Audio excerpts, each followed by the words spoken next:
Entre 1846 y 1848, Estados Unidos y México entran en guerra.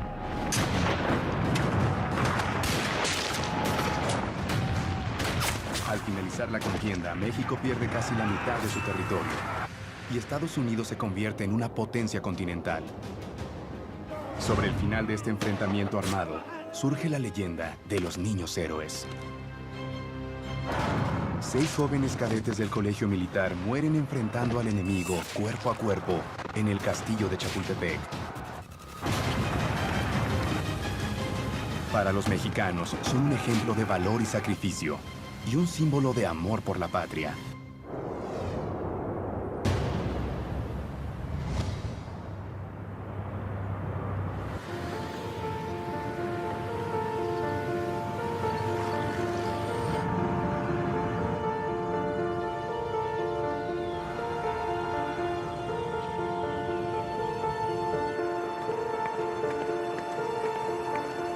Hace 170 años, en este lugar se libró una de las batallas más importantes de la guerra de México-Estados Unidos. El ejército norteamericano contaba con 7,180 hombres, todos al mando de su general en jefe, el general Winfield Scott. En aquella trágica jornada del 13 de septiembre de 1847, este ejército atacó este punto, Chapultepec, un sitio emblemático para el pueblo de México. El 13 de septiembre de 1847 es el preludio de un nuevo capítulo de la historia mexicana. Luego de 2 días de feroz bombardeo, los invasores llegan al castillo. Al pie de la rampa y validos de una gran superioridad numérica, desplazan al batallón de San Blas y avanzan con las banderas de Estados Unidos desplegadas. El punto era defendido por 832 hombres, todos al mando del general Nicolás Bravo, sin contar, claro está, a los 47 cadetes del Colegio Militar de México, que se encontraban aquí resguardando su colegio. Tienen 14, 15, 16, 17 años. Son estudiantes de colegio militar y en aquella época se empezaba a estudiar muy pronto. Y allá arriba están esperando. Y de repente el director del colegio militar les dice: ustedes no combaten, chicos, niños, ustedes no combaten. ¿Sí? Y los encierran. Lo que pasa es que los encierran en una zona de combate. A pesar de las órdenes, los jóvenes cadetes del colegio militar toman una decisión que los transformará en leyendas. Rompen las cadenas que guardan las armas, las toman y salen a defenderlo hasta el último aliento.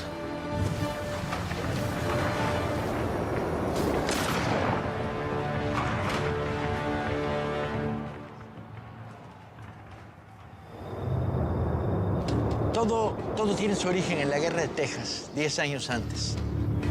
México y un ejército de independentistas angloparlantes, apoyados por Estados Unidos, entran en guerra. Luego de varias batallas, el general López de Santa Anna, al mando del ejército mexicano, es derrotado y huye, pero es capturado. A cambio de su vida, firma el Tratado de Velasco, en el que reconoce la independencia de la República de Texas. Al lograrse la independencia de Texas, la República Mexicana muestra cara a los Estados Unidos su tremenda debilidad.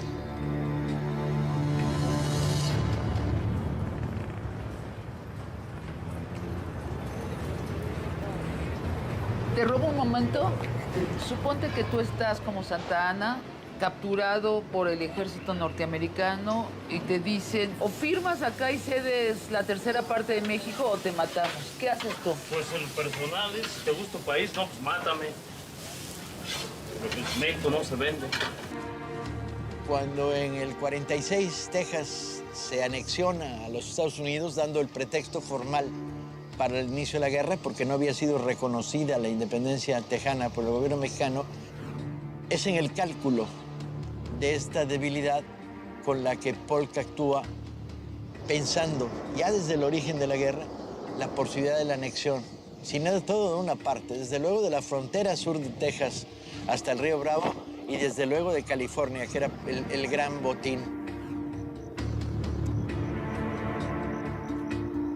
Entonces, Texas va a ser la clave, en la medida en la que lo fácil que fue va a significar en la mentalidad imperialista norteamericana lo fácil que va a ser. Algunos estudiosos aseguran que Polk incitó a México a la guerra a propósito. Aunque actuó provocadoramente, aparentemente esperaba alcanzar sus objetivos sin recurrir a la guerra. El envío de una patrulla estadounidense en misión de exploración al territorio que ambos consideraban como propio acabó desembocando en un enfrentamiento armado cuando el ejército mexicano embosca y destruye al enemigo. Para James Polk, este fue el motivo perfecto para declararle la guerra a México.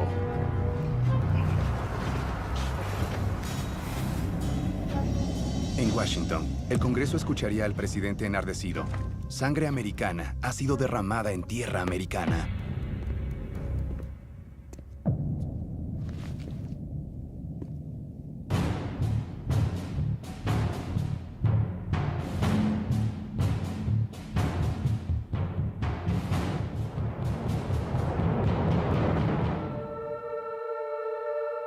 Estimado padre, corren rumores de que Estados Unidos nos ha declarado la guerra.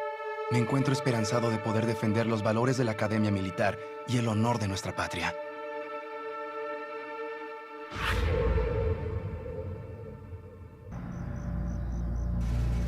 Diez días después de que el Parlamento estadounidense declare la guerra, el 23 de mayo de 1846, México responde con su propia declaración de guerra.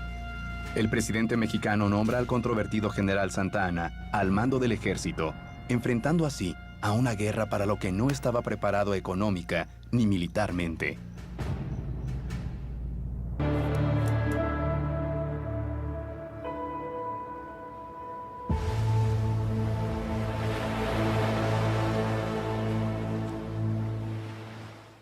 En 1846, Estados Unidos decide invadir México y provoca un enfrentamiento armado al enviar tropas a Texas. Este territorio, que hasta ese momento estaba declarado como Estado independiente, permanecía aún ocupado en parte por el ejército mexicano. Con este accionar, se desata la guerra entre México y Estados Unidos. El despliegue norteamericano es demoledor. El general Santa Anna es llamado para dirigir la defensa de México, logrando frenar al invasor en la batalla de la Angostura. El comando americano decide entonces cambiar su plan de invasión, buscando la rendición mexicana. La estrategia será penetrar al territorio mexicano atacando desde el mar, más precisamente por el puerto de Veracruz.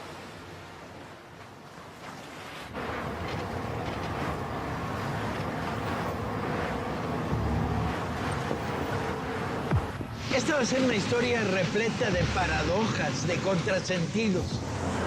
¿Cómo es posible explicar que el hombre que había perdido Texas, que se había rendido, que había ordenado a su ejército que se replegara estando cautivo, que había firmado la pérdida de Texas para México, cómo es posible que estuviera de nuevo dirigiendo los destinos del país? Antonio López de Santana.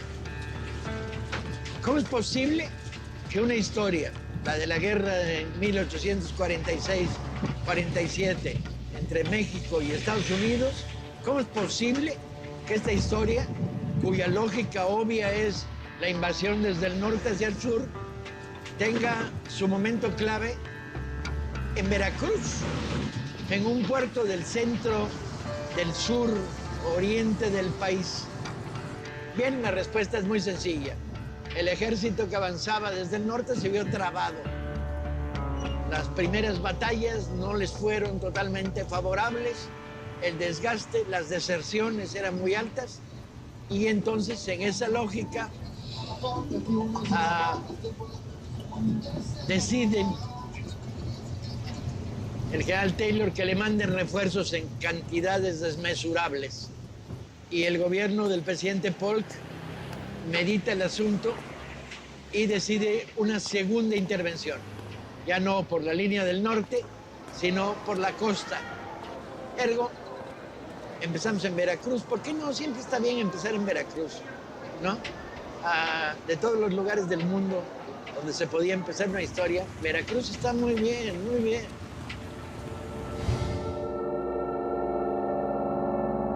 Para marzo de 1847, Juan de la Barrera era ya un joven subteniente de la primera brigada de artillería del ejército mexicano. Por ser hijo de un teniente coronel, se le permite ingresar como cadete al colegio militar con tan solo 13 años en 1841 y permanece en Chapultepec aún después de terminar los estudios básicos, buscando especializarse en las artes de ingeniería y la construcción. La noticia del desembarco norteamericano en Veracruz despierta en los cadetes del colegio militar sentimientos encontrados. Las ansias por defender a la patria se mezclan con el terror al fuego enemigo que acecha.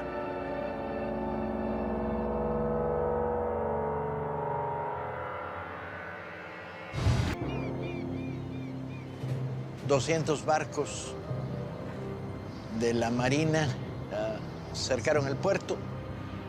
México no contaba con una marina de guerra, por lo tanto no había ninguna posibilidad de defenderse en el mar.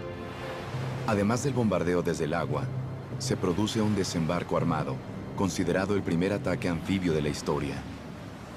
Estamos hablando de unos 13,000 hombres que desembarcan muy cerca del puerto, lo rodean por tierra y lo empiezan a bombardear desde el 9 de marzo hasta el día 28 de ese mes.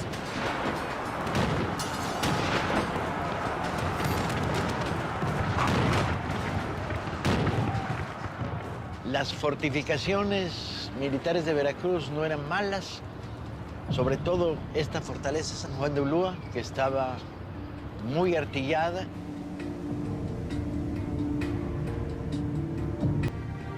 Pero ante una marina de esas dimensiones y el desembarco de 10,000 hombres, poco podía hacerse. La defensa de Veracruz era prácticamente imposible.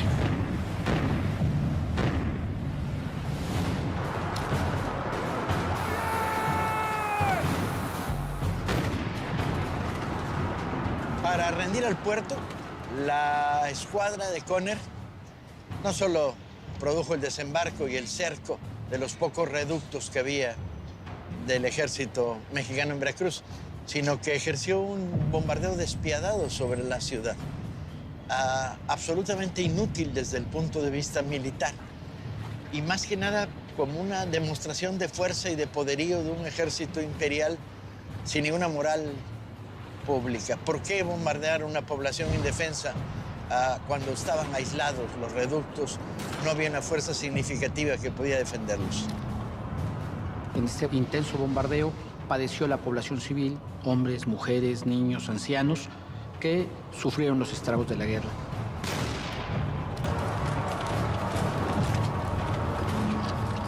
La guarnición de Veracruz resistió 20 días de bombardeo y fuego de fusil.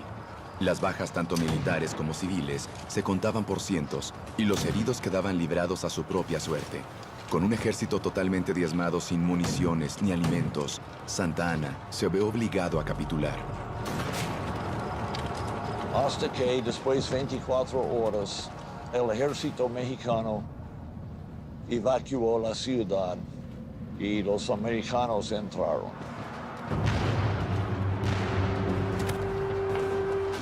Finalmente, el día 27 de marzo de 1847, el general Juan Morales va a rendir la plaza al general Winfield Scott. Con este hecho es como inicia la campaña de Oriente del ejército norteamericano en México. Quedaba la estrategia de replegarte hacia el interior para bloquear lo que sería históricamente conocida como la ruta de Hernán Cortés, que era el acceso por las cumbres de Acutzingo y la defensa de Puebla. ¿Era esto viable? ¿Podía Santa Anna distraer las fuerzas que había acumulado en el norte para concentrarlas en detener una mucho más peligrosa y más rápida invasión del ejército de Scott? Pareciera ser que sí, pero Veracruz cayó y se rindió. El brutal ataque al puerto de Veracruz deja un saldo de más de 1,000 civiles muertos. Es la primer gran derrota de Santa Anna de esta guerra. La prensa americana juega un papel fundamental en este momento. El triunfo del ejército de Scott en Veracruz le permite a la facción belicista del Congreso sumar apoyos y financiamiento. La noticia del feroz bombardeo de la Marina norteamericana y el sitio a Veracruz llega a Chapultepec. Los cadetes del colegio militar la reciben con preocupación y desconcierto. Si Estados Unidos peleaba por conquistar las tierras del norte de México, ¿qué sentido tenía un desembarco en Veracruz? ¿Hacia dónde se dirigirían?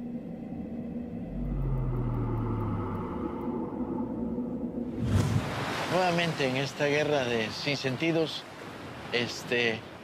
se produce uno más. Y tenemos dos ejércitos invasores avanzando hacia México, uno por el norte y otro por el oriente, desde Veracruz. El ambicioso plan de invasión del general Scott continúa.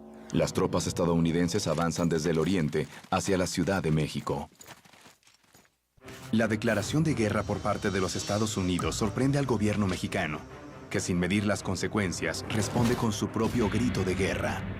El general Antonio López de Santa Anna es puesto al mando de la defensa mexicana y logra detener momentáneamente al invasor en la batalla de Buena Vista. Pero el alto mando norteamericano replantea su estrategia y decide atacar por el oriente. La Armada estadounidense ataca el fuerte de San Juan de Ulúa en Veracruz y la ciudad es tomada. Luego de 20 días de fuego cruzado, las fuerzas mexicanas se repliegan con la esperanza de frenar al invasor en el próximo enfrentamiento.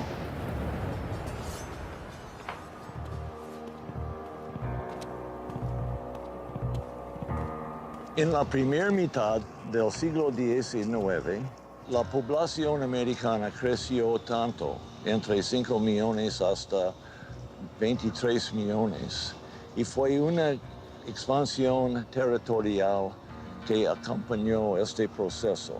Primero, la adquisición de Texas, y después esto, la adquisición de Oregon, los dos con sus riquezas de ganado mayor en el primer caso y de bosque y montaña y minerales en el segundo.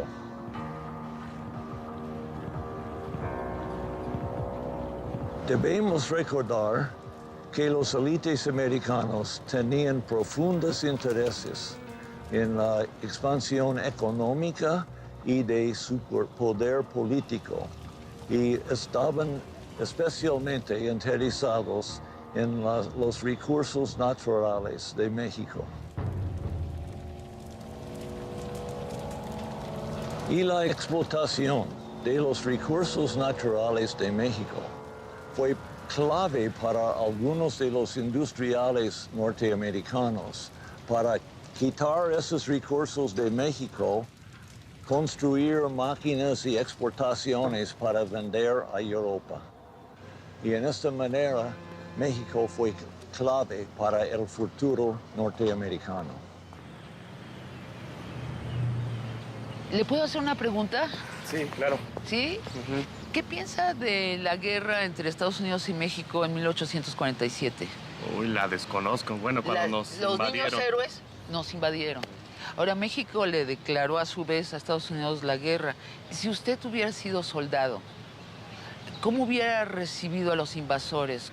Pues yo creo que como con euforia patriótica. Si son soldados, si eres soldado es porque tienes la vocación de serlo y quieres estar ahí, entonces, y más sobre todo si te preparan, si te están dando una formación para enfrentar ese tipo de problemas, pues yo creo que sí te llenas de patriotismo, de ganas de, pues, dar la cara por tu país. Yo creo que lo peor que podrías hacer sería como entrar en pánico y no hacer nada. ¿Por qué? Porque no solo está en riesgo tu país, que es algo muy importante, sino también tú como persona. Y yo creo que eso es lo que a los soldados les ayuda mucho. Yo siento que algunos actuaron con duda porque igual y los soldados no se enteran de muchas cosas. Quien se entera es los que están hasta arriba. Entonces, como dice, actuaron más también por salvarse a ellos mismos, más que a nuestro país.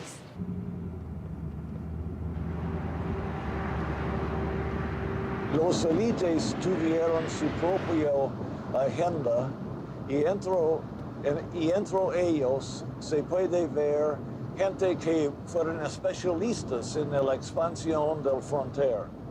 Por ejemplo, el Citibank y su mesa de directores y también el Morgan Bank. Los dos tenían intereses en el desarrollo de ferrocarriles, no solamente a California y el mar Pacífico, pero también al centro de México. Entonces, para ellos, la manipulación del público americano fue clave para convencer la pública que esta guerra fue justificada y moral.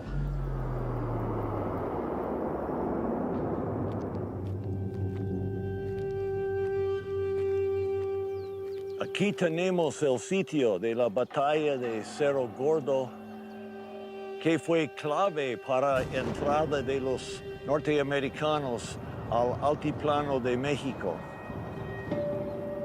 Una vez conquistado el puerto de Veracruz, un ejército de más de 10,000 hombres penetra suelo mexicano.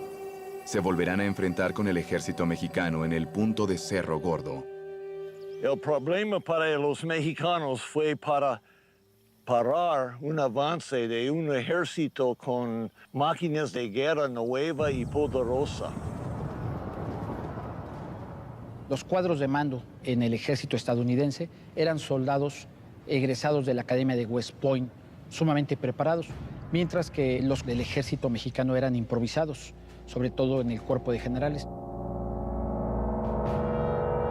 El soldado mexicano era un soldado valiente, era un soldado abnegado, resistente, sin embargo tenía una desventaja, era un soldado forzado debido al sistema de reclutamiento que era la leva.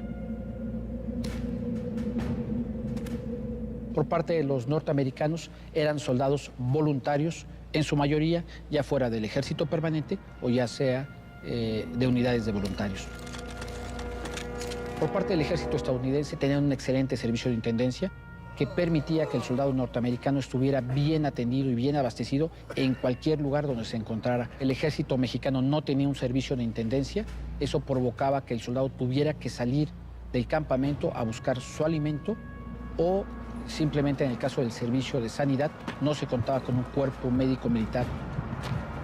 Por lo tanto, las soldaderas tuvieron una participación distinguida, toda vez que eran las que se dedicaban al servicio de intendencia o al servicio de sanidad. Eran parte prácticamente del ejército mexicano y estuvieron presentes en todos los hechos de armas, en la parte de la retaguardia, ayudando a los soldados. Todo este tipo de aspectos pues marcan cualitativamente la diferencia de los dos ejércitos contendientes. El 18 de abril de 1847, las fuerzas estadounidenses al mando del general Scott avanzaron rumbo a la posición de Cerro Gordo. En este lugar, el general Antonio López de Santana les cerró el paso con 8,000 hombres del ejército mexicano. El general Scott, sabiendo que contaba con un excelente cuerpo de ingenieros, ordenó al capitán Robert E. Lee que hiciera un reconocimiento del terreno. En este reconocimiento, Lee encontró un camino que permitía bordear la posición mexicana y poder atacar a estas tropas a dos fuegos. La tecnología juega un papel fundamental en esta guerra. Las baterías americanas pesaban la cuarta parte que las mexicanas, y la distancia que cubrían era también mucho mayor. Esto permite al general Scott desplazarse ágilmente en terreno pedregoso para poder ubicar su artillería en la retaguardia de la posición mexicana y así atacarlos por sorpresa. Este ataque simultáneo a las posiciones mexicanas provoca el aniquilamiento del ejército mexicano del general Antonio López de Santana. En esta acción se perdieron 8,000 hombres del ejército mexicano y los norteamericanos van a tener 400 bajas. En las inmediaciones de Cerro Gordo, todavía están presentes las huellas de la sangrienta batalla. Tengo pedazos, fragmentos, con la tecnología que teníamos entonces y la que traían aún los norteamericanos. Mira, aquí hay diferentes tamaños. Esta y esta son diferentes. Estamos hablando que aquí había por lo menos 5 calibres de cañón que tenían. Es decir, fue artillería pesada. Esto... Oh, qué magnífica. Mira nada más. Estos bayonetas son clásicos mexicanos. Mira esto, Sean. Wow. Y tiene 170 años esto, más lo que hayan, desde que las procesaron, las hicieron, ¿no? En su fábrica. Y mira, esas piezas que están allí son piezas muy, de alguna manera personales, porque son prácticamente insignias de las gentes que llegaron a estar aquí. Y esta pieza es de la gente de artillería. ¡Wow! Entonces es una hermosura. Mira el águila cómo está volteando a un lado. Y son piezas que los propios soldados en la batalla quedaron ahí. Esto me encanta, me gusta mucho porque esta es una pieza de rasurarse. Esto también son piezas de rasurarse. Esto habla de las personas, de las gentes humanos que estaban en la guerra, porque eran humanos, con sus propios sentimientos, con todo, y que inclusive se llegaron a rasurar o a cortar el cabello, ¿no? Quiero decir, la guerra y todo lo cruento que es, pero de alguna manera son hombres como nosotros, ¿no? La batalla de Cerro Gordo fue clave para el futuro de la guerra entre los Estados Unidos y México.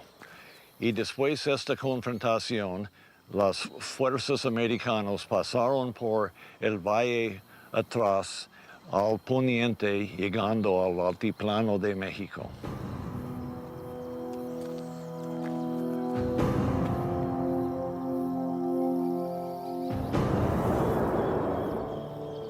Durante la invasión a México, las tropas vivían en tiendas de campaña de lona. Cuando estaban en el campamento tenían varias formas de reducir el aburrimiento. Algunos asistían a los fandangos mexicanos para buscar la compañía de mujeres jóvenes. Otros hallaban consuelo en la bebida, lo que solía llevarlos a contravenir las reglas militares. A medida que la guerra avanzaba, la fiebre amarilla, la malaria, el sarampión y otras enfermedades más comunes en México azotaron constantemente a los soldados estadounidenses y mataron a mucho más de ellos que las propias balas de los mexicanos. Para fines de abril de 1847, el cadete Fernando Montes de Oca lleva 3 meses en el colegio militar.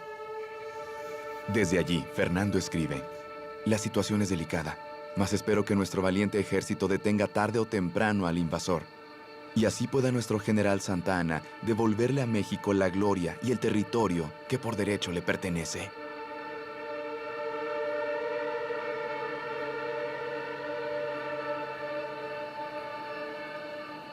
Los cadetes, como el resto de los mexicanos, no saben de la derrota de López de Santa Anna en Cerro Gordo, ni del inminente ataque del ejército invasor a la ciudad de Puebla. Luego del desembarco en Veracruz y la batalla de Cerro Gordo, el ejército norteamericano continúa su avance hacia la Ciudad de México para doblegar a su enemigo. Para ese momento, la línea de abastecimiento norteamericana era sólida. Además de contar con un buen servicio de intendencia, los soldados disponían de dinero con el que podían suplir sus necesidades. Mientras tanto, el ejército mexicano atravesaba un momento crítico. Afrontaban las batallas mal pertrechados, desprovistos no solo de municiones y pólvora, sino también de alimentos e insumos sanitarios. Los soldados mexicanos pasan sus días entre el hambre y la angustia de saber la victoria cada vez más lejana. El ejército norteamericano, bajo las órdenes del general Scott, toma Puebla en mayo de 1847 sin disparar un solo tiro. Una vez que se retiró de Puebla, Santa Anna, en el Distrito Federal, fue al Congreso a entregar su renuncia. Pero los políticos y los legisladores, luego de arduas discusiones, se la rechazaron.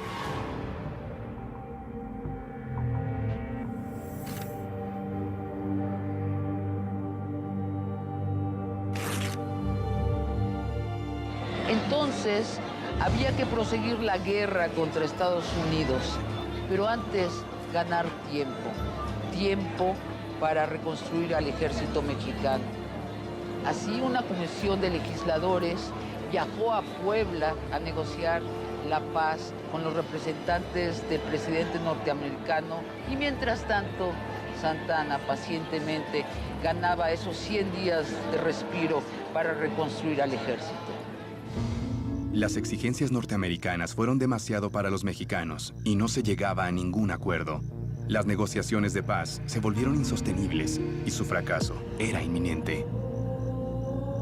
La paz que ahora podría acordarse entre la República Mexicana y la de Norteamérica sería humillante para la primera y le ganaría en los años venideros la deshonra entre el resto de las naciones, así como males internos de tal magnitud que México pronto se convertiría en escenario de guerra y desaparecería del grupo de los pueblos libres e independientes. Hablemos un poco de historia de México. ¿Qué piensan de Santa Anna? López de Santa Anna se pasó de lanza, liberando nuestros territorios de allá arriba. Hay un momento en donde México pierde la batalla de Puebla. Y entonces Santa Anna viene acá a México y dice, tenemos que proseguir la guerra. Pero muchos legisladores dicen, no, sabes que ya rindámonos, démosle todo a los norteamericanos. ¿Qué hubieran hecho ustedes? Sí, en batalla. ¿En batalla? Yo siento que en otras vidas morimos en batalla. Somos muy aferrados y muy aguerridos todavía. No nos gusta eso de estar dependiendo del gabacho. Nosotros pedimos más a lo que es nuestra cultura.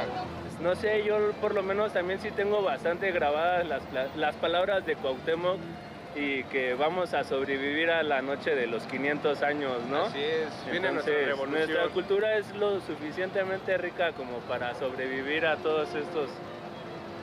No puedo llamarlos atropellos porque, repito, o sea, de quien vienen es una miniedad, ¿no? Es algo ignorante, ¿no?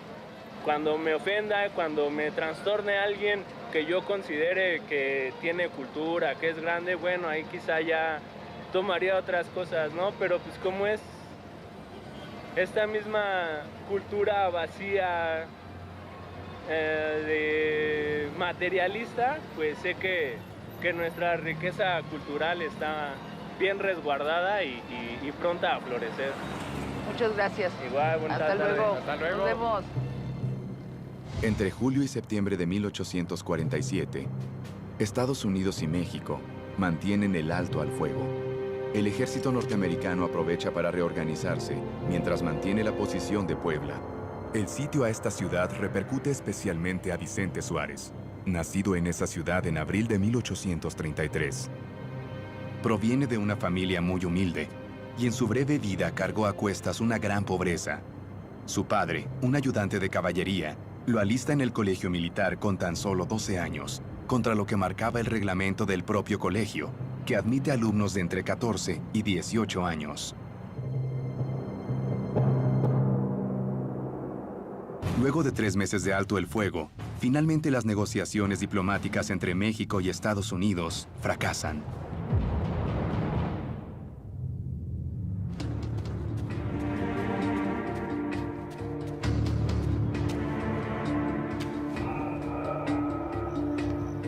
A 130 kilómetros de Puebla, los cadetes del Colegio Militar de Chapultepec reciben la noticia del nuevo avance del invasor. Notas las negociaciones de paz entre Scott y el general Antonio López de Santa Anna. El general Scott decide el avance a la capital de la República, a la Ciudad de México, procedente de la ciudad de Puebla. Este avance norteamericano se había pensado detener por medio de un plan de defensa que el general Antonio López de Santa Anna platicó con sus generales en una junta de guerra. En esa junta el plan consideraba colocar varias defensas en el camino de Puebla a la Ciudad de México, iniciando por el punto del Peñón Viejo, que se encuentra en la entrada de la Ciudad de México por las Garitas del Oriente. Esta posición era ampliamente fortificada y necesariamente ahí se esperaba que las tropas del general Scott chocaran y fueran detenidas. Sin embargo, Scott, con conocimiento de este plan de defensa mexicano, decide evitarlas y avanza rumbo al sur de la Ciudad de México.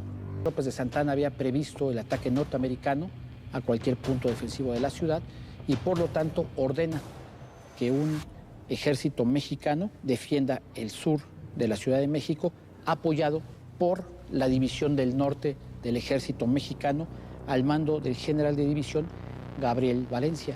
Él tiene la orden o la misión de atacar por un flanco o por la retaguardia al ejército norteamericano cuando éste esté atacando algún punto del sistema defensivo mexicano. El 19 de agosto de 1847, el general Valencia cierra el paso del ejército norteamericano en Padierna, donde se produce un sangriento combate recordado como la Batalla de Padierna. La superioridad norteamericana se empieza a poner de manifiesto en el terreno. Sin embargo, lo que hace extraña esta batalla es que llega el ejército mexicano, un fuerte contingente de tropas mexicanas al mando del general Antonio López de Santa Anna, a lo que es el poblado de San Ángel. Y desde ahí contempla la batalla.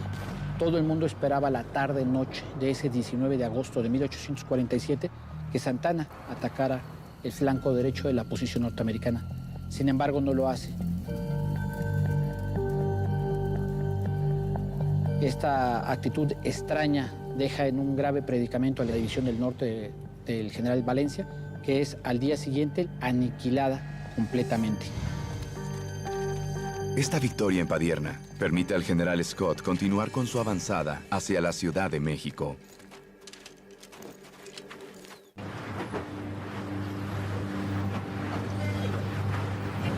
¿Dónde viene? De ningún lado, aquí vivo. No, pero, o sea... ¿De dónde viene este equipo? Estamos filmando una historia sobre los niños héroes y la batalla de Chapultepec. Al llegar a Churubusco, agarramos a la izquierda. El ejército norteamericano continúa su invasión sobre suelo mexicano.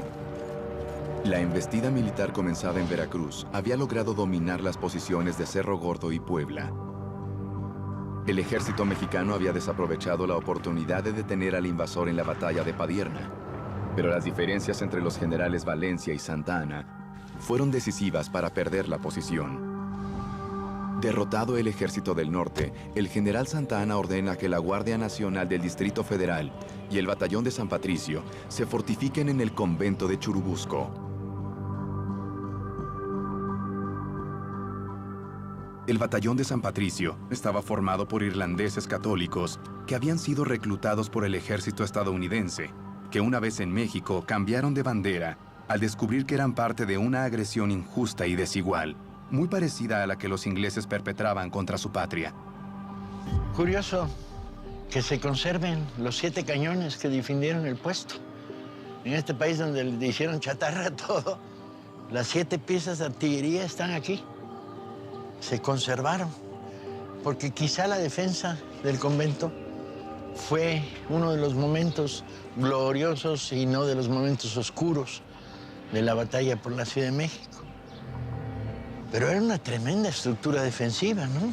Un convento no muy artillado, 7 piezas de artillería. Poco podían hacer contra las baterías gringas.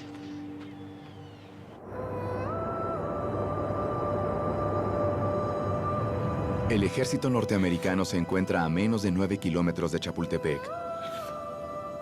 Los jóvenes cadetes del colegio militar son conscientes que su posición se encuentra en un paso obligado hacia la conquista de la Ciudad de México.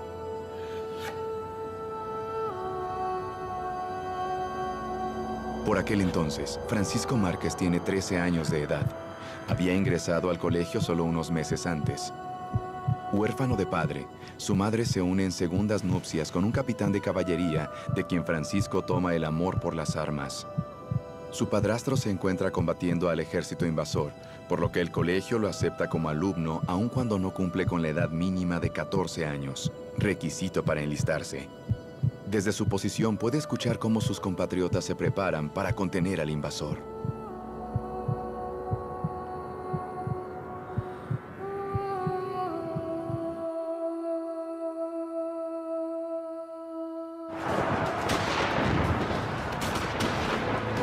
Los irlandeses y los voluntarios tenían la misión de contener a los estadounidenses para permitir que el grueso del ejército se refugiara en México y preparara la defensa de la capital, y cumplieron cabalmente su misión, enfrentando a un enemigo muy superior en número.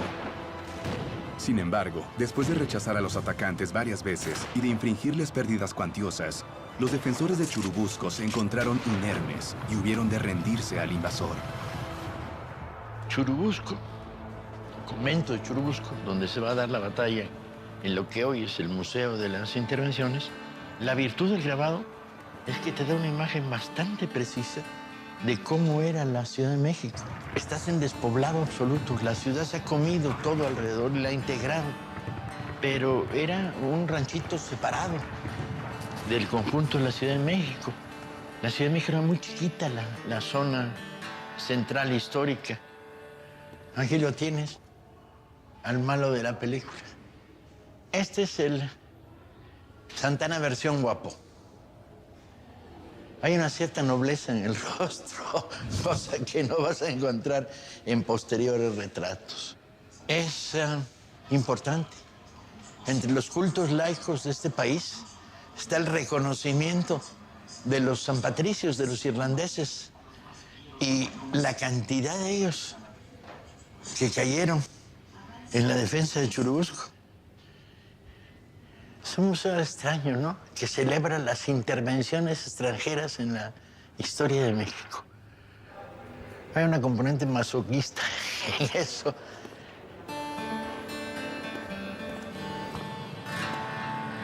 ¿Qué tal? Es que son un grupo mixto de gaiteros gallegos, asturianos, mexicanos y irlandeses. Es una banda de gaitas escocesa e irlandesa, en honor al batallón de San Patricio, ¿no? que luchó aquí. Adelante, y así los grabo. Celebrando al San Patricio, están ensayando los compañeros.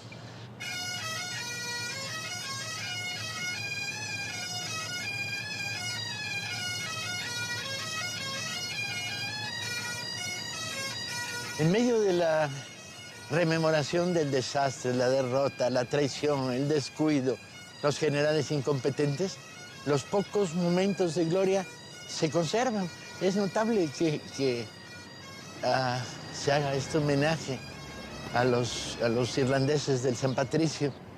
En los momentos de recordar lo poco que hay de positivo a la historia popular de México, pasaría la frase del general Anaya cuando se ve obligado a rendirse. Las municiones que les habían dado para defender el enclave del convento eran municiones de calibres equivocados y entonces la posibilidad de resistir era bien poca. Y cuando los norteamericanos obligan a la rendición, Anaya responde a la frase del general norteamericano de ¿dónde está el parque? Con la frase de si tuviera parque usted no estaría aquí, gringo desgraciado. Se recuerda así, con la variante de sin gringo desgraciado o con gringo desgraciado. Pero la frase se quedó. Es de las pocas cosas que se quedan en la memoria popular de la guerra del 47. Además, una historia mala para recordar. Es una historia de derrotas, traiciones, corruptelas, incapacidades, mediocridades, celos entre oficiales superiores mexicanos. Y solo tiene momentos de gloria en la resistencia de la gente. Y entonces, ¿qué queda al final? Pues queda que si tuvieran parque no estarían aquí.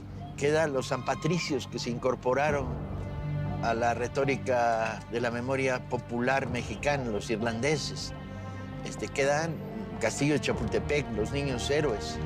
O sea, quedan hitos que se recuerdan de manera aislada y no hay una memoria global, porque es, al igual que sucedería con Texas, es una memoria desgraciada.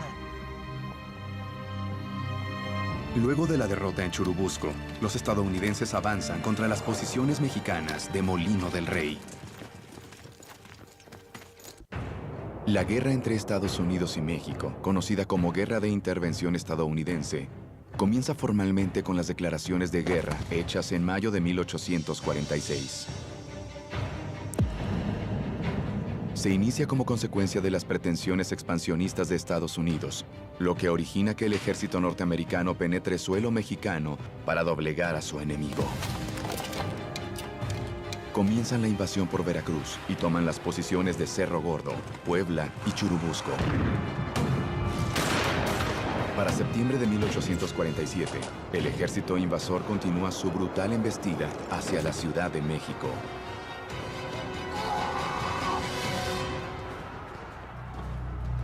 Después de Churubusco, representantes de ambos gobiernos acordaron un armisticio para negociar el cese de la invasión.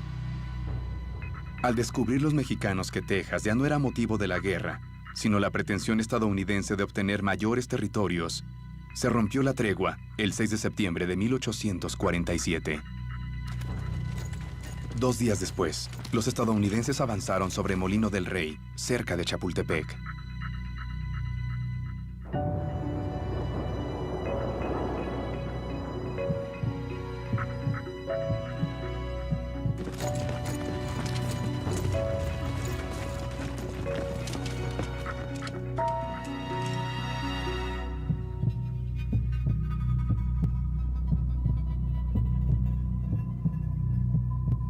Y aquí se va a librar una importante batalla el día 8 de septiembre de 1847.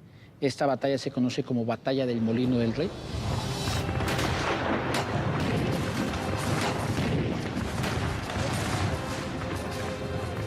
En esta batalla va a ser sumamente significativa porque la superioridad norteamericana se va a poner de manifiesto.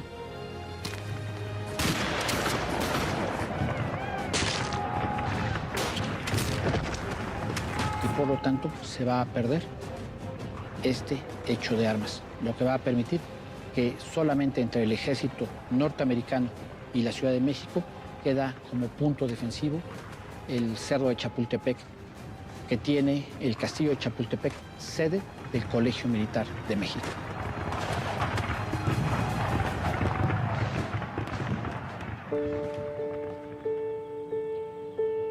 El mismo día de esta sangrienta derrota, el Colegio Militar de Chapultepec acepta a un grupo de cadetes. Entre ellos se encuentran Juan Escutia y Agustín Melgar. Melgar nace en Chihuahua el 28 de agosto de 1829. Queda huérfano muy joven, lo que lo lleva a vivir a la Ciudad de México al cuidado de su hermana, quien sería luego su aval para ingresar al Colegio Militar en noviembre de 1846. En mayo de 1847 es expulsado del colegio por faltar en una revisión. Sería luego reaceptado como agregado. Del cadete Juan Escutia es poco lo que se sabe. Su bautismo está fechado el 1 de julio de 1827 en la ciudad de Tepic, Nayarit. Marcados a fuego por un destino que escribirá sus nombres en la historia de México, estos cadetes ingresan solo 5 días antes del asalto a Chapultepec, cuando su ataque ya era inminente.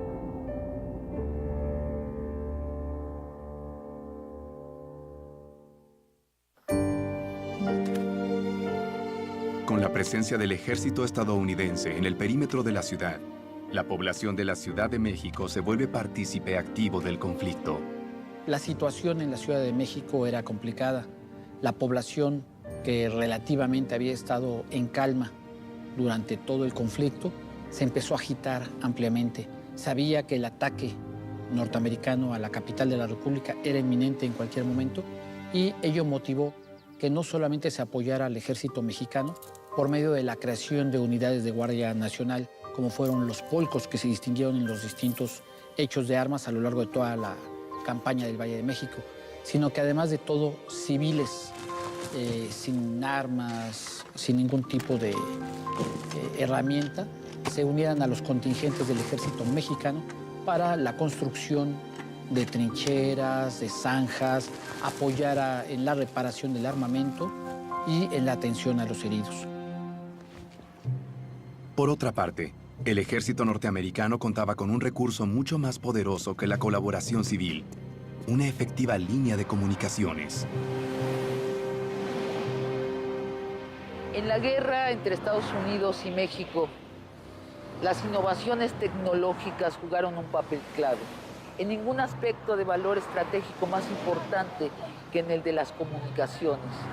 Claro, todavía existían esos mensajeros que cabalgaban días y noches y días con los informes y los despachos de la guerra dentro de las alforjas. Pero los barcos de vapor y sobre todo el telégrafo aceleraron las comunicaciones de manera geométrica. Además, la industria periodística norteamericana, incipiente en aquellos días, plantó periódicos de ocupación en territorio mexicano. Periódicos que tenían informados día a día tanto a la población civil como a los mandos militares.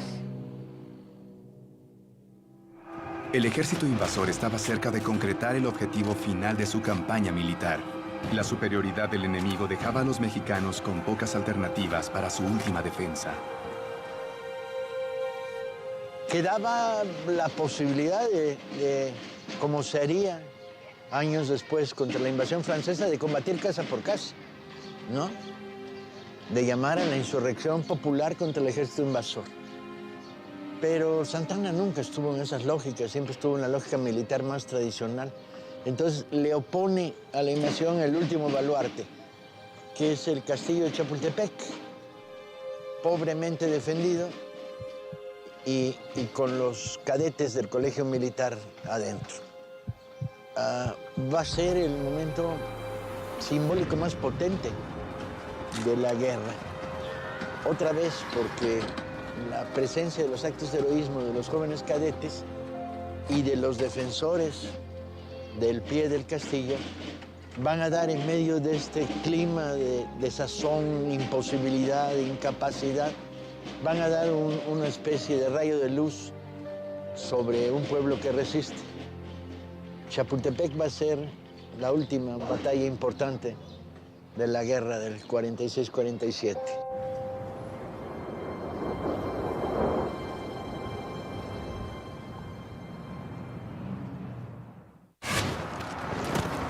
En el lapso de 8 meses, los ejércitos de México y Estados Unidos se enfrentaron en La Angostura, Veracruz, Cerro Gordo, Puebla, Padierna, Churubusco y Molino del Rey.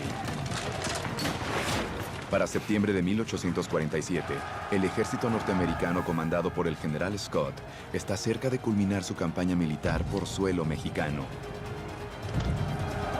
El único obstáculo que lo separa de la Ciudad de México es el castillo de Chapultepec.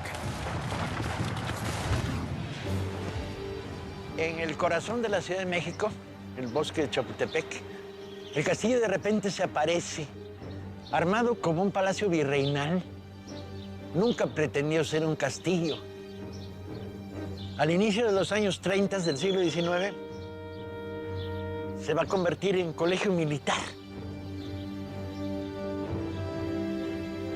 No funciona ni como residencia gubernamental, eso va a estar en el Zócalo de la Ciudad de México, y abandonado en mitad del bosque. Las dimensiones del bosque hoy cortadas por avenidas no son tan potentes como entonces. Curiosamente, parece que está ahí y que lo puedes tocar con la mano. Y no, es mucho más escarpado de lo que parece. Y sin embargo no tenía intenciones militares. Supuestamente, te va a dar una posición defensiva muy sólida, pero ¿para qué la quieres? ¿Qué defiendes ahí arriba? La ciudad está abierta. Lo que va a dar el eje va a ser que una de las batallas en la toma de la Ciudad de México por parte del ejército norteamericano se va a dar en las faldas del castillo, en el bosque. Y luego pues, está el reducto. Y el ejército norteamericano en el proceso de tomar la Ciudad de México, pues se encuentra con un reducto y avanza. Y se va a encontrar la enloquecida historia de los jóvenes cadetes que serán llamados luego y se convertirán en parte de una de las grandes leyendas de la historia nacional, los niños héroes de Chapultepec.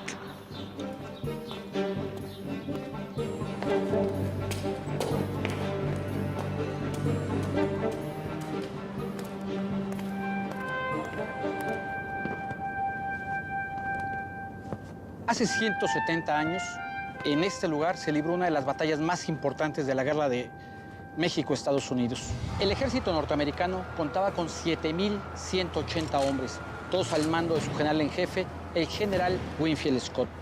En aquella trágica jornada del 13 de septiembre de 1847, este ejército atacó este punto, Chapultepec, un sitio emblemático para el pueblo de México.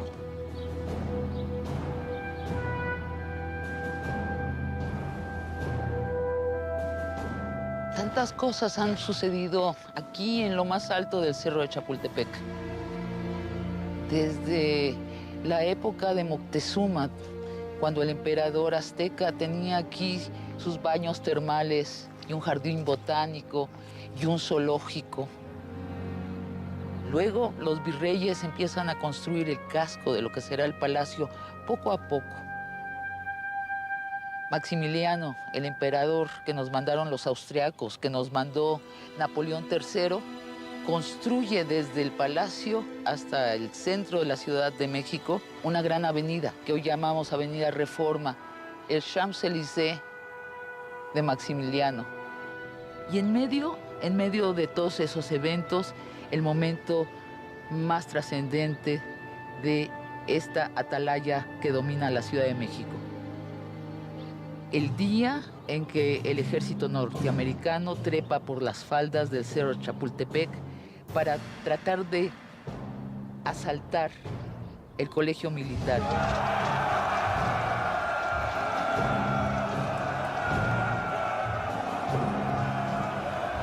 El punto era defendido por 832 hombres, todos al mando del general Nicolás Bravo, sin contar, claro está, a los 47 cadetes del Colegio Militar de México que se encontraban aquí resguardando su colegio.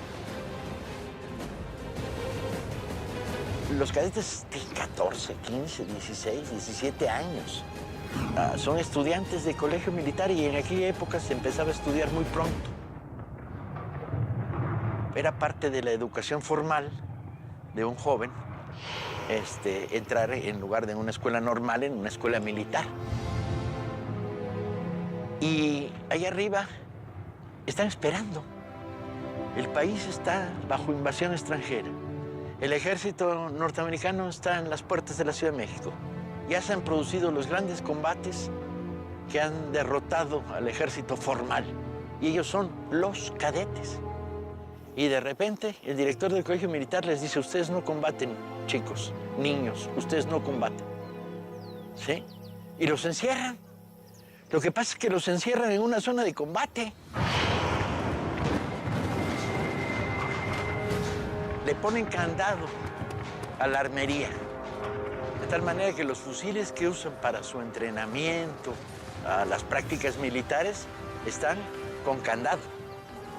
Bien, en el momento en que se produce la aproximación norteamericana hay una revuelta de los estudiantes cadetes, rompen los candados, abren la armería y algunos de ellos se arman.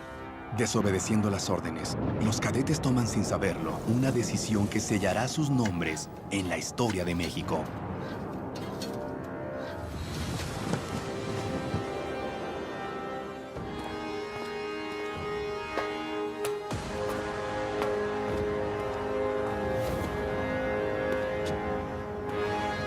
Nunca había subido aquí, es la primera vez en mi vida. Si lo llegas a ver, vengo todos los domingos. Mira qué perspectiva en la Ciudad de México y te da idea de la situación del castillo. Reforma, el centro histórico, norte, la parte escarpada del bosque, la zona de defensa, la batalla ahí abajo.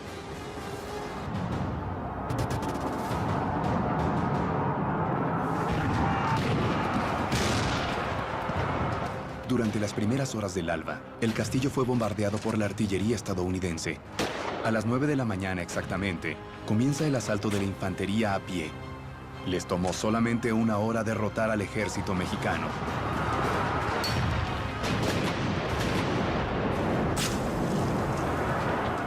Al pie del cerro, los invasores ya se saben vencedores y comienzan a subir hacia el castillo con las banderas de Estados Unidos desplegadas.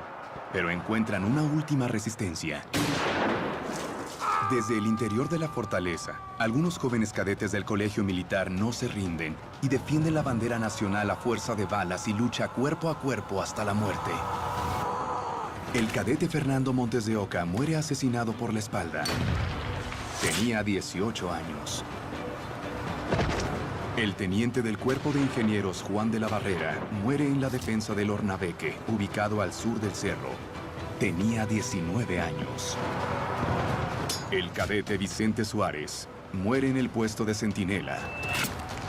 Tenía 14 años. El cadete Francisco Márquez muere enfrentando a un grupo de soldados. Tenía 12 años.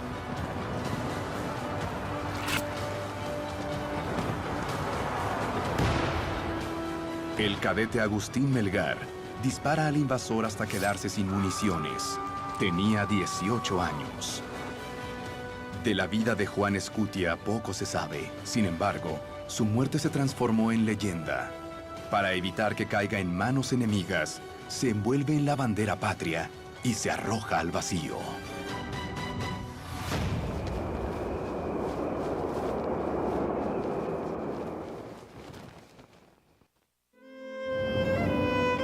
Tiene algo de tierno esta historia, ¿no? Que al paso de los años el símbolo nacional, sean 6 muchachitos, entra en contradicción con la retórica del imposible. No se puede enfrentar al imperio norteamericano, tan lejos de Dios y tan cerca de los Estados Unidos, bla, bla, bla, bla, bla, bla. No, ahí tienes, ¿no? 6, como en México dirían, escuincles, chamaquitos, ¿no? 6 y los otros 40, que de repente deciden que la patria es primero, en esa retórica avejestada y sin embargo que tiene una cierta vibración particular.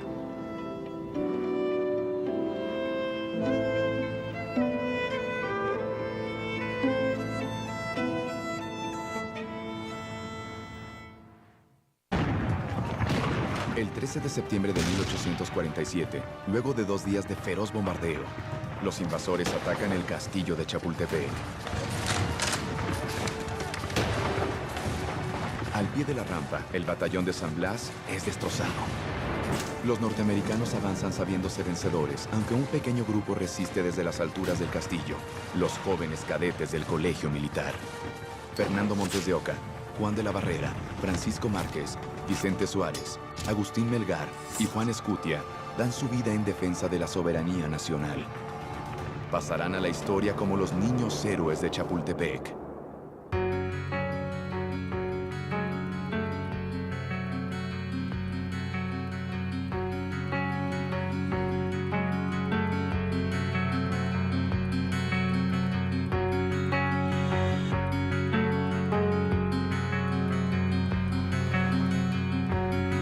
¿Hubiera usted envuelto en la bandera mexicana y lanzado desde el castillo Chapultepec para salvar al lábaro patrio? No, es que siento que eso como que lo hicieron más mito, ¿no? Bueno, como que inventaron la historia, así como... ¿No se lo cree? Ajá, no. ¿Les parece absurdo perder la vida por salvar una bandera? No se me hace absurdo, pero se me hace irreal para un chavito tan pequeño como él, que tuviera ese nivel de conciencia. ¿Y tú lo harías? Sí, para defenderla de un país extranjero, sí. Con tal de que sea defender la soberanía de nuestro país, por supuesto que la haría. ¿Pero la bandera? La bandera. Me la envolvería y me... O sea, con salvar, o sea, es que, como le digo, salvar una bandera es salvar la soberanía del país, es salvar lo que sería, lo que nos representa. ¿De dónde salieron los muchachos, no?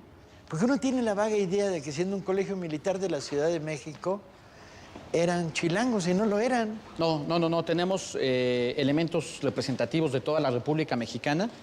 Eran una 50 de cadetes. ¿Qué edad tenían? Fluctuaban entre los 13, 13 el más joven, ¿verdad? 13 el más joven, a 20 años aproximadamente.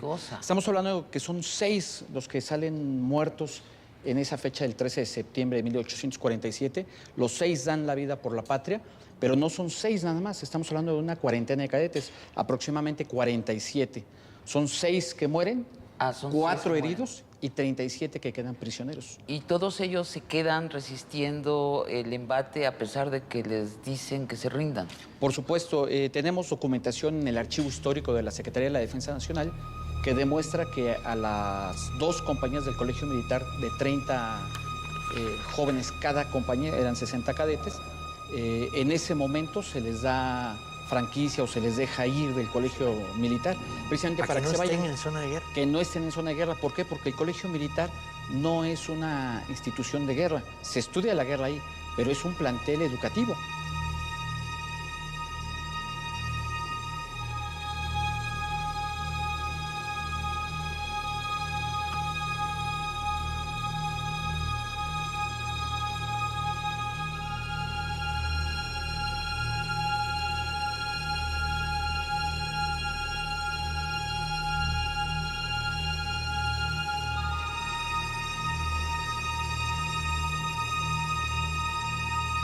¿Qué estaban pensando? ¿Tenían alguna oportunidad de sobrevivir, de salvar la plaza? Hay un... Ves a unos vestidos de azul y gringos que vienen subiendo. Tus compañeros están resistiendo. Y de repente tú eres cadete del colegio militar y tienes 15 años, pues rompes, sacas un fusil y sin ni mucha experiencia, porque un cadete de 15 años tendría prácticas de tiro a lo mejor, ¿no? Pero no mucho más que eso. Bueno, para terminar de formarse el cuadro, ¿cuántos gringos venían subiendo? Estamos hablando de 7,180 hombres, según lo comenta el propio general. Creo que eso aclara Scott. toda la situación. Pero los tiene todos concentrados aquí, no, los tiene dispersos. Los tiene dispersos. 7,000 en todo el castillo no deben haber atacado. ¿Cuántos ven ellos subiendo? 3, 4,000. Ellos ven 3 o 4,000. Bueno, de todos modos la tenían perdido, es un acto de sacrificio. Es claramente un acto no creo que lo pensaran así.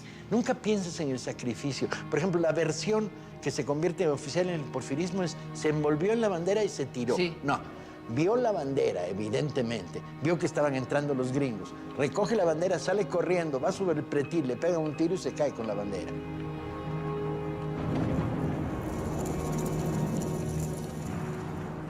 Mientras más conozco del asunto, más se me precisa que fue un sacrificio, y fue un sacrificio adolescente. Fue un heroicismo idealista, si lo quieres ver así, pero sin porvenir. O sea, había algo no bien calculado, mientras que sus mayores, sobre todo los políticos del país, estaban cediendo muy rápido, ¿no?, a los americanos. Bueno, ya de entrada el acto de Chapultepec tiene mucho significado.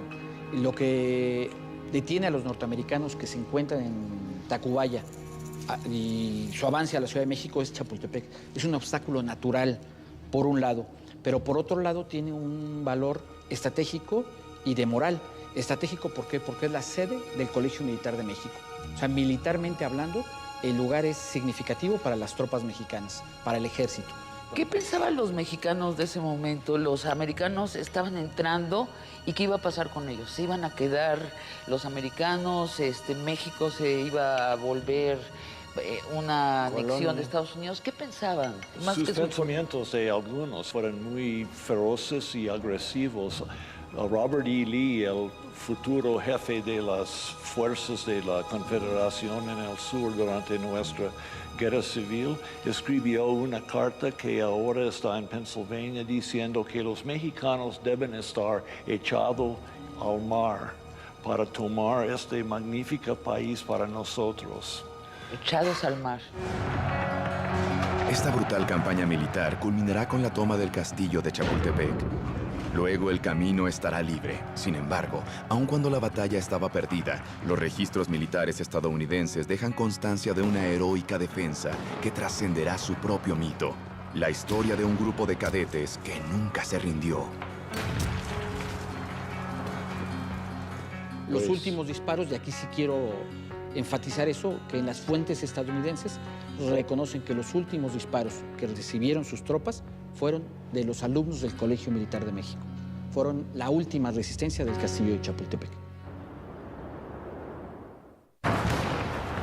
La guerra entre México y Estados Unidos tuvo su batalla definitiva en el castillo de Chapultepec el 13 de septiembre de 1847.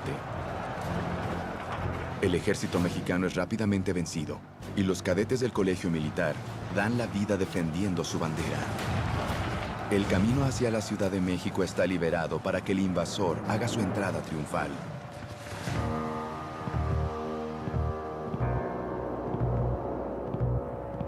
Desde una perspectiva puramente militar, después de Chapultepec, la guerra está perdida. Ya no le puedes oponer a los norteamericanos ejércitos en forma, aunque esta es una perspectiva relativamente falsa y desde luego no es la perspectiva popular. Los ejércitos se han desmandado, pero México no se ha rendido. Y entonces quedan 6 o 7 mil soldados disgregados, en algunos lugares todavía organizados con los mandos medios, y pueblo armado. Entonces Santa Anna se va de la Ciudad de México.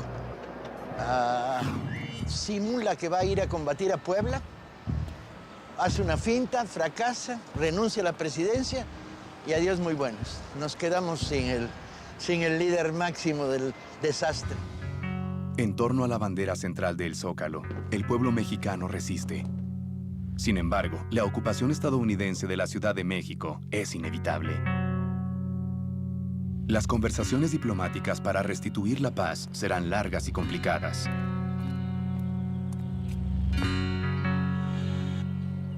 El final de la guerra entre México y los Estados Unidos se da por medio de la firma del Tratado de Guadalupe Hidalgo, firmado el 2 de febrero de 1848. Por medio de este documento, México va a perder más de la mitad de su territorio nacional. Estamos hablando de 2.400.000 kilómetros cuadrados de territorio. El tratado estableció que México cedería más de la mitad de su territorio, que comprende la totalidad de lo que hoy son los estados de California, Nevada, Utah, Nuevo México, Texas, parte de Arizona, Colorado, Wyoming, Kansas y Oklahoma. Además, México renunciaría a todo reclamo sobre Texas. Como compensación, los Estados Unidos pagarían 15 millones de pesos por daños al territorio mexicano durante la guerra. Desde una perspectiva militar, los Estados Unidos, en la guerra que sostuvieron con México, realizaron por primera vez acciones que nunca habían verificado en su historia militar. Un ejemplo de ello, tenemos el desembarco en distintas ciudades del territorio mexicano, específicamente en Veracruz, donde hicieron un desembarco con tropas anfibias. Tenemos las largas líneas de comunicación que tuvieron que realizar para poder abastecer a su ejército.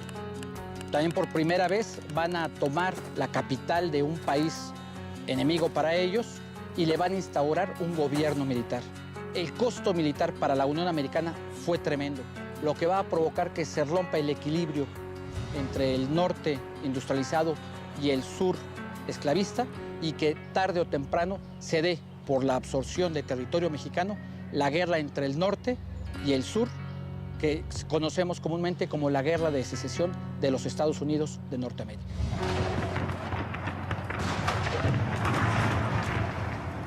Hoy, 13 de septiembre, podemos sacar algunas conclusiones de la invasión norteamericana a México. Una de ellas es en referencia al Tratado de Guadalupe. El Tratado de Guadalupe no trató bien a los mexicanos, en especial maltrató a los mexicanos que un día se encontraron con la noticia de que ya estaban del otro lado de la frontera.